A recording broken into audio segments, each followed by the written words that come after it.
I remember the first day I walked into the office of the Kincaid Fertilizer Company. I was only 24, brimming with ambition and a desire to prove myself. My father had just passed away, and everything was changing. I had been working in the company for years, alongside my stepmother Beth and stepsister Lucy, but back then, it was still just the start of what would become an incredibly difficult journey. Kincaid Fertilizer was one of the largest companies in the country, valued at an astounding $50 billion. Based in Houston, Texas, it was a sprawling enterprise, one that held the hopes and dreams of so many employees. But for me, it was a battleground. My stepmother Beth, now the CEO, ran the company with an iron fist. She had taken over after my father's sudden death, and her reign was unyielding. Beth was 64, and despite her age, she ruled with the same ruthless precision that had made the company successful. Beth's management style was unwavering and harsh. She had a way of making you feel like a cog in a vast machine, dispensable and easily replaced. Her sister, her cousin, and their spouses all held important positions in the company, and they were as loyal to her as they were to each other. Despite being a giant corporation, the company was struggling. Rising production costs and declining profits were eating away at its stability. I watched as financial strains began to tighten their grip on our operations. Then there was Lucy, my 33-year-old stepsister. Lucy had joined the company 3 years ago, but her time here was marked by disinterest and complaints. She often grumbled about the workload and the pay, expressing her frustration in the most dramatic ways. Unlike me, who had been there for over a decade, Lucy had barely scratched the surface of what it meant to work for Kincaid Fertilizer. But that didn't matter to Beth. Lucy was the golden child, the one who could do no wrong in her eyes. Beth had always favored Lucy, showering her with praise and privileges that I had never received. I was given hand-me-downs, and every accomplishment I achieved seemed to be overshadowed by Lucy's mere presence. Despite my hard work and dedication, Beth's favoritism toward Lucy was a constant source of pain. I worked tirelessly, often staying late and sacrificing my personal time, but it seemed to make no difference. Beth's admiration was reserved for Lucy, who could barely be bothered to put in a full day's work. The turning point came one morning when Beth summoned me to her office. My heart pounded as I walked down the hallway, each step echoing my anxiety. I had hoped it was a routine meeting, perhaps about the upcoming financial reports. But as soon as I entered her office, the atmosphere shifted. Beth's gaze was cold, her expression unreadable. "Mia," she began, her voice clipped and devoid of warmth, "I'm letting you go." I was stunned. My mind raced, struggling to process her words. "What do you mean? Why?" Beth leaned back in her chair, her eyes showing no sign of remorse. "We need to make changes. Lucy is going to take over the company. It's time for you to move on." The shock was overwhelming. I tried to argue, to remind her of my years of service and dedication, but Beth remained unmoved. Her decision was final, and her dismissal was cold and impersonal. It felt like a slap in the face, a betrayal that cut deeper than I could have imagined. As I packed up my things from my office, I reflected on the years of my life that had been devoted to the company. The realization of Beth's deep-seated resentment started to dawn on me. It wasn't just about business, it was personal. My father's departure for another woman shortly after Lucy was born had left Beth feeling betrayed.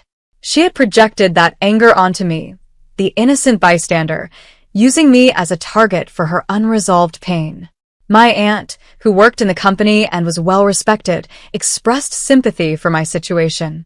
She knew how unfair the dynamics were, but she was powerless to challenge Beth's authority. During a conversation, she revealed that Lucy was insecure and often turned to me for help because she was incapable of handling her responsibilities. Despite Lucy's frequent errors and missed deadlines, Beth believed her beauty and charm would attract clients, just as it had worked for her in the past. As I completed my final tasks and said my goodbyes, the mockery from Beth and Lucy was palpable. They took pleasure in my departure, as if my leaving was a personal victory for them. I knew I had to leave behind not just the company, but a life that had been marked by emotional neglect and favoritism. I moved out of the family home, determined to start afresh. The pain of the past was still fresh, but I was ready to embrace a new beginning. Little did I know, this was just the start of a journey that would test my resolve and shape my future in ways I could never have anticipated. Leaving the Kincaid Fertilizer Company felt like stepping out of a shadowy prison and into the light. I was relieved, but the uncertainty of the future weighed heavily on me. I had devoted over a decade to a place where I was never truly valued. Now, as I packed my belongings and moved into a small apartment, I felt a mixture of sadness and cautious hope. Finding a new job was both exhilarating and nerve-wracking. I knew I needed to prove myself all over again, but this time, I would be valued for my skills rather than my familial connections. I was fortunate to land a position at a prominent accounting firm in Houston. The firm was well-regarded and offered the opportunity one needed to rebuild my career. The work was demanding, but it was a far cry from the toxic environment of Kincaid Fertilizer. My new role was challenging, but it was a fresh start. I was given responsibilities that required diligence and skill, and for the first time in years, I felt appreciated.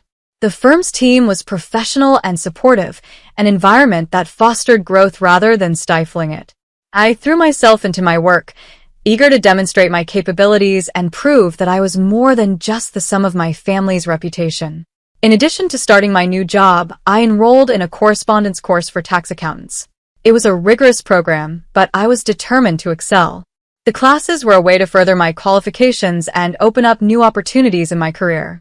Balancing work and study was tough, but it gave me a sense of purpose and direction that had been missing for so long. The change was both liberating and daunting. The small apartment I moved into was a far cry from the grand family home I had lived in. It was modest, but it was mine, and that made all the difference. I decorated it with care, choosing each piece thoughtfully to create a space that was comforting and reflective of my new life. One evening, as I was settling into my new routine, I received a call from my old aunt at Kincaid Fertilizer. She had some news that was difficult to hear. The company was in serious trouble. Lucy, despite her privileged position, had proven incapable of managing the business. The financial strain had worsened under her watch, and Beth's firm grip on the company had not been enough to stabilize it. My aunt expressed her sympathy, acknowledging the difficult position I had been forced into and the unfairness of the situation. The news came as no surprise. Lucy had never shown any genuine interest or aptitude for the work. She was more focused on her appearance and charm rather than the responsibilities of her role. It had always been apparent that she lacked the skills and dedication required to manage such a massive operation effectively. Beth's decision to favor Lucy over me had been a ticking time bomb, and it was finally coming to a head. While this information was unsettling, it also reinforced my resolve. I was grateful to be away from the chaos and dysfunction of the company. My new job and studies were providing me with a sense of accomplishment and self-worth that had been missing for years. For the first time, I felt I was on a path that I had chosen for myself, not dictated by others' whims and biases. Months passed, and I continued to thrive in my new environment. My performance at the accounting firm was recognized, and I was gaining confidence in my abilities. The coursework was demanding, but I was excelling and earning respect from my peers. The sense of fulfillment I experienced was unlike anything I had known at Kincaid Fertilizer. Despite the progress I was making, I still had moments of reflection. I thought about my old life, the sacrifices I had made, and the emotional toll of being constantly overshadowed by Lucy. But I also thought about the future and the opportunities that lay ahead. I was no longer the person who had been stifled by favoritism and neglect. I was reclaiming my independence, one step at a time. Then one day, while I was at work, I ran into someone from Kincaid Fertilizer. It was an old colleague who had left the company before me. He filled me in on the latest developments. The company was in shambles, struggling to keep its head above water. Beth had tried to reach out to me, hoping I would come back and help save the business. But the idea of returning was unthinkable. The environment was toxic, and the wounds from the past were still too fresh. As I hung up the phone, I felt a mix of emotions, relief, sadness, and a hint of vindication. The company's downfall was a stark reminder of the dysfunction I had left behind. But it also confirmed that I had made the right choice. My new life was not without its challenges, but it was mine to navigate, and I was determined to succeed on my own terms. I continued to build my career, making strides in both my job and my studies. The sense of purpose and fulfillment I felt was a stark contrast to the years of emotional neglect and favoritism. Each day, I was reminded of the strength and resilience that had carried me through the darkest times. As I settled into my new routine, I began to appreciate the freedom and autonomy that came with it. My life was no longer dictated by the whims of my stepmother or the favoritism toward my stepsister. It was my turn to shine, and I was ready to embrace whatever the future held. A year had passed since I left Kincaid Fertilizer and started my new life. Things were going well for me. My work at the accounting firm was thriving, and I was excelling in my tax accountant course. I had managed to carve out a space for myself where my skills were appreciated and my hard work was acknowledged. My new apartment, though modest, was my sanctuary, a place where I felt safe and in control. One day, as I was walking to work, I unexpectedly crossed paths with my old aunt from Kincaid Fertilizer. It had been months since I last heard from her, and seeing her now was both surprising and unsettling. She looked worried, and her demeanor was serious. We decided to grab a coffee and catch up. As we sat down at a quiet cafe, my aunt shared the troubling news. The company was in a dire state. Lucy's incompetence had driven the once thriving business to the brink of collapse. Beth's insistence on placing Lucy in charge had backfired spectacularly. The financial strain was too much, and the company was losing clients rapidly. My aunt's voice was filled with concern as she spoke about the chaos unfolding at Kincaid Fertilizer. Beth had reached out to her, trying to manipulate her into persuading me to return. She was desperate. The company's decline was a direct result of her poor decisions and her favoritism toward Lucy. The once giant corporation was now a shadow of its former self, struggling to stay afloat amidst mounting debts and dwindling resources. Hearing about the company's downfall was a complex mix of emotions for me. On one hand, it was vindicating to see that my departure had been a wise decision. On the other, there was a twinge of sadness. Despite everything, Kincaid Fertilizer had been a significant part of my life for over a decade. The downfall of something so central to my past was a stark reminder of the toxicity I had left behind. My aunt continued, "Beth has been trying to convince everyone that you are the only one who could save the company. She even went so far as to blame you for her and Lucy's failures. It's quite a mess." The notion of Beth blaming me for her own failings was infuriating, but not surprising. She had always been quick to shift blame rather than face her mistakes. Lucy, on the other hand, had continued to make a mess of things, her lack of competence becoming more evident with each passing day. My aunt also mentioned that Beth had publicly accused me of leaving because of my appearance, a tactic to deflect attention from her own role in the company's decline. It was a cruel and baseless accusation, but it fit the pattern of Beth's behavior.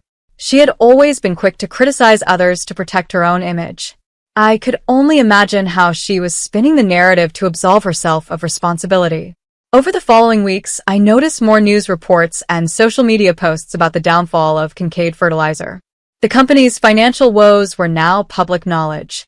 The once proud enterprise was reduced to a cautionary tale of mismanagement and favoritism. The media coverage was relentless, with Beth and Lucy being publicly scrutinized. It was both shocking and, in some ways, satisfying to see the repercussions of their actions. The culmination of the scandal came when Beth's public outburst was captured on video and went viral. During a heated confrontation at a company event, Beth accused me of being the real cause of the company's problems, blaming my supposed lack of appearance rather than her own failures. The footage spread quickly, and the backlash was swift. The company lost its remaining clients, and the once thriving business was left in ruins. Beth and Lucy's downfall was swift. The company's financial ruin forced them to move to a small, dilapidated apartment. The once mighty Kincaid Fertilizer was now a shadow of its former self. Seeing the company's collapse from a distance was both a confirmation of my choice to leave and a reminder of the deep-seated issues I had endured. I reflected on the dramatic turn of events with a mixture of relief and sorrow. Relief because it validated my decision to step away from the toxic environment, and sorrow because it marked the end of an era that had once been a significant part of my life. The collapse of Kincaid Fertilizer was a sobering reminder of how deeply flawed the family dynamics had been. As the media frenzy died down and the company's name faded from the headlines, I continued to focus on my own journey. My career at the accounting firm was progressing well, and I had found a sense of stability and fulfillment that had been missing for so long. I was thriving in my new role, and my studies were going well. Life was beginning to feel like a new chapter, one that I was writing for myself, free from the shadows of the past.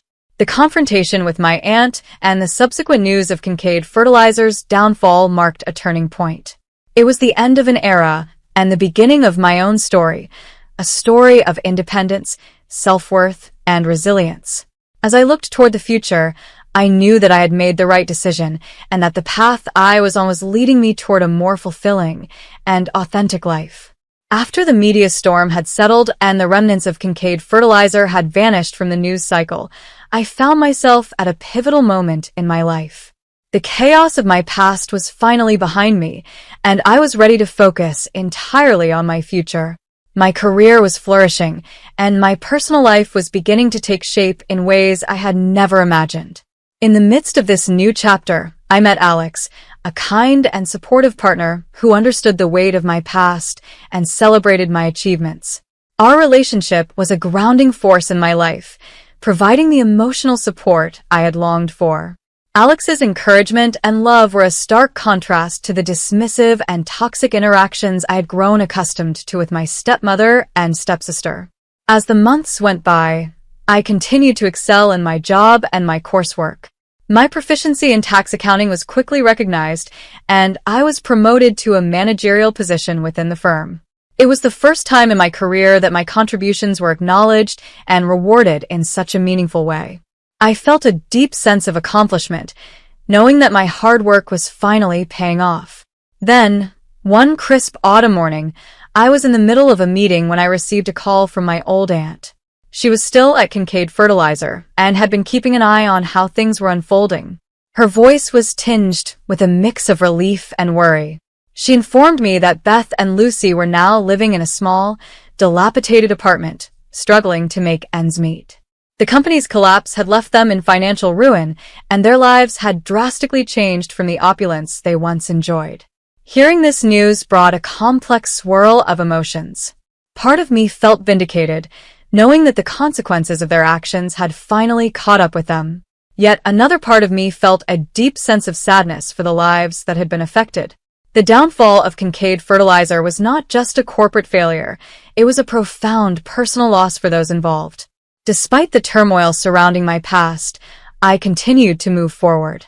My relationship with Alex grew stronger, and together we built a life filled with joy and stability. We traveled, explored new interests, and supported each other in our personal and professional endeavors. It was a life that felt genuine and fulfilling, a stark contrast to the false pretense and emotional neglect I had endured for so long. One day, while walking through a local park, I received an unexpected message from my aunt. She had been given an opportunity to help a nonprofit organization dedicated to supporting families affected by corporate collapses and financial hardships. The organization aimed to provide counseling, financial assistance, and career support to those who had been left in difficult situations. My aunt wanted to know if I would be interested in contributing my skills to the cause. The idea of using my experience to help others who had faced similar hardships was both appealing and cathartic. I agreed to join the organization and quickly became involved in their efforts. Working with the nonprofit allowed me to channel my experiences into something positive, helping others navigate their own challenges and find a path to recovery. As I worked with the nonprofit, I encountered individuals whose stories mirrored my own in various ways. They faced familial favoritism, emotional neglect, and the difficult journey to reclaim their lives. Sharing my experiences with them and offering guidance was both empowering and healing. It gave me a sense of purpose and connected me to a broader community of individuals who understood the complexities of overcoming toxic family dynamics. Years passed, and I continued to thrive in my career and personal life. My work with the nonprofit organization remained a significant part of my journey, and I found fulfillment in helping others rebuild their lives. Alex and I eventually decided to start a family of our own, and our lives were filled with the joy and love we had always dreamed of. Reflecting on my past, I realized how far I had come. The emotional scars from my time at Kincaid Fertilizer had healed, and I had grown into a person who valued self-respect and resilience. The journey had been arduous, but it had led me to a place of genuine happiness and fulfillment. I was finally living life on my own terms, free from the shadows of my past. My story was one of triumph over adversity, of reclaiming my independence and self-worth despite the challenges I had faced. As I looked toward the future, I felt a profound sense of peace and gratitude for the life I had built and the lessons I had learned along the way.